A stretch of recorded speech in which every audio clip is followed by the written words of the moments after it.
There's not enough money in the world to address the world's needs. There's not enough charitable money in the world to address the world's needs. And even if we were all doing 10% tithe as Christians, even if the whole world became 10% tithers, that's not enough to really change the world the way it needs to be changed. It needs to be people who are whose capital is lying fallow because they have no job. They're sitting under a tree in the developing world, sitting under a tree in the middle of the day. They have no access to a job. What's really exciting for us is give that person a job. I often think this is so impressive to me, assuming it's accurate. I had heard that 40% of wells in Africa are inoperative. And that's because people came in and said, oh my gosh, you have dirty water. Let's help you. We'll dig a well for you. But it turns out in many cases, and we're not against wells, we've paid for wells ourselves. In many cases, you're handing somebody cut flowers to beautify their neighborhood. That's not going to last. I'd rather come into that same village with dirty water and say, that's terrible. I am so sorry. We'd love to set up a factory in your village. We'd love to set up a business where your breadwinners can have gainful employment. You guys can address that dirty water. That's far more significant. It's the agency Dana was talking about. It's the ennobling. Arthur Brooks, who endorsed our book, formerly head of think tank here in Washington, great thinker. He said, couple things if you want to be really unhappy in your life that could happen to you. One is go on welfare. The other is win the lottery. And both of those things is because it's unearned income. Earned income is dignifying. We have felt the discomfort of going to the developing world, big check in hand, saying, would love to help you with this water, whatever you need of this project. Everybody feels awkward about it. Our kids used to say when they're young, we'd go and do this, and I'm glad we did it.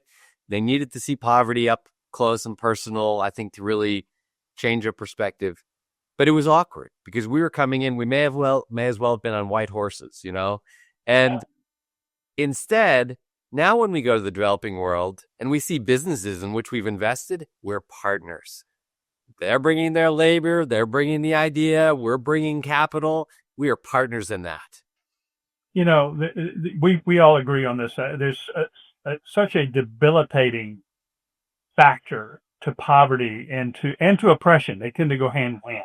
Government corruption and poverty and illiteracy. Who knows what started what. But we see this lack of dignity. It just becomes this pervasive. A friend of mine described it the other way. The other day he was talking about watching somebody who was cleaning at the Atlanta airport, and he noticed that the guy's head never came up. Mm-hmm. His head stayed down, and he was sharing it with me as an example of just something inside the man was missing.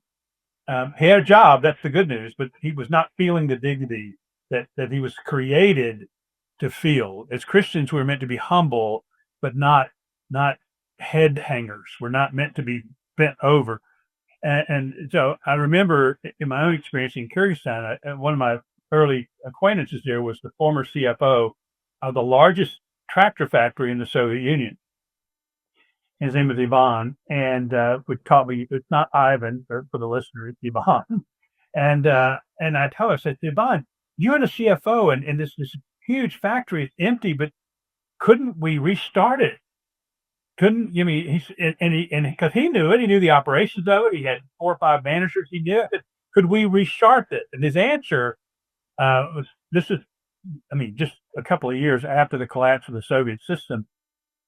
His answer struck me. I've never forgotten it. He said, no, someone will come. Sure, yeah. And it struck me that was the most pitiful, immature response. And I realized what was going on. I got mad at him, frankly, but I hope he kept it under control. But I told him, I said, Yvonne, no one is coming. You're here. We can do this. We could restart this business. And he never would take that risk, but others did. Others have stepped up and you could see the difference. You could feel it when you're in countries that were so far behind and now are beginning. You use the term developing country. They are in fact developing. There is a forward motion here, and it's not just a fresh check in the mail from the UK or the US or Canada or whoever is feeling generous that month. Margaret Thatcher, God bless her, said it best: socialism is a tremendous system until you run out of other people's money. And that's, and yeah, I'm picking on socialism, but it's just an example of the sort of poverty perpetuating mindset that meant well. You said it a minute ago. They mean well. And a certain amount of that is helpful, but when that becomes your living system, it's so destructive. It just eats the soul out of a human being. Wait, I got it.